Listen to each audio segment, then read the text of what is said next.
So now we're going to solve a system of equations by graphing. We're going to solve a system of linear equations, this pair here, x plus y is minus 3 and 2x minus y is 6. Any ordered pair that solves the system represents a point that is on the graph of both of those lines. We solve graphically by finding intersection points of the two graphs.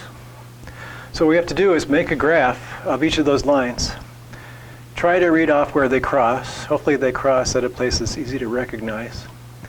And then we'll check the coordinates of that intersection point.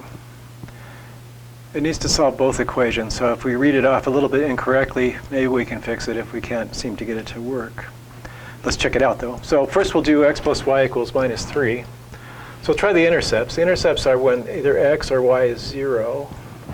If x is 0, y has to be minus 3, because 0 minus 3, yeah. And then if y is 0, x has to be minus 3. That makes it easy. And then one other point, just to keep us honest.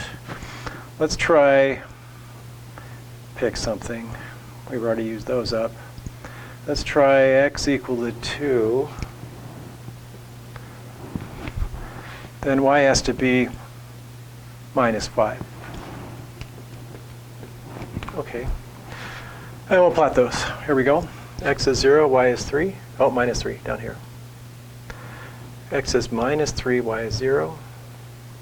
And x is 2, y is minus 5. Okay, here we go.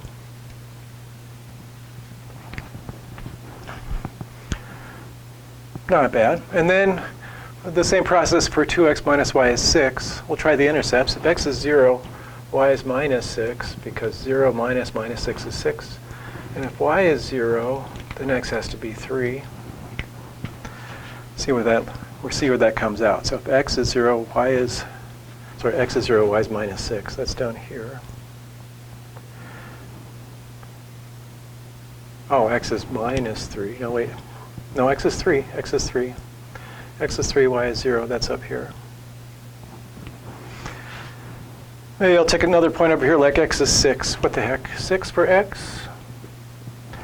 6 for x makes 2x equal to 12. 12 minus 6 is 6. So y equals 6 will work. That'll make 12 minus 6 is 6. So x is 6, y is 6. That's up here. And with some effort, try to make this work here. Okay. And we see this intersection point. Maybe that's x is 1 and y is minus 4. We'll check. Check. X equals 1, y is minus 4. Does it work? Well, in the first equation, 1 minus 4 is minus 3, so yeah. And the second equation, when x is 1, that's 2 there, and then minus a minus 4 is plus 4 is 6, so yes, it does. Solves both equations. So solves the system. So that's the graphing method of solving systems of equations. You have to draw accurate graphs. You have to be able to read off the coordinates of intersection points. They don't always come out as nicely as this, so you might only get approximately what the answer is. But we know in this particular case, there's going to be just one solution. And clearly these lines have different slopes, and they're only going to cross at one point, so there'll be one solution. And that's useful information. We'll see algebraically how to find that point if it's hard to read it off graphically in a little while. So get ready for the next stage of this process.